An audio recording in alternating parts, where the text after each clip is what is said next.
If you have one of the symptoms I'm going to tell you in this video, you may have vitamin D deficiency. Do not ignore these symptoms. Hi, I'm Dr. Roman. I'm a general practitioner in Australia, and in this video I'll tell you about the common signs and symptoms of vitamin D deficiency, how you can get vitamin D, and what you should do to find out if you have vitamin D deficiency or not.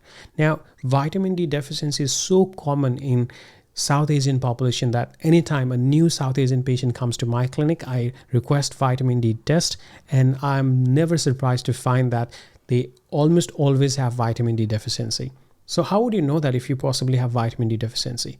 Generally speaking, if you are feeling tired all the time, you have muscle pains and muscle cramps, you have throbbing bone pain, you have back pain, you feel forgetful all the time, you have mental cloudiness, or you feel depressed and anxious, or you can't sleep well, then maybe you have vitamin D deficiency. These are some of the short-term effects of vitamin D deficiency. And in the long term, let's say that you ignore these symptoms and vitamin D deficiency continues, then it increases your risk of having the heart condition, diabetes, and even cancers. That's why if you have one of these symptoms, go to your doctor and get tested. So how can you make sure that you have adequate vitamin D?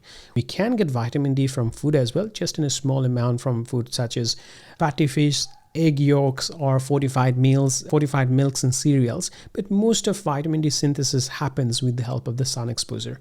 And that is one of the reasons why in people with darker skin, where they require longer sun exposure, vitamin D deficiency is more common.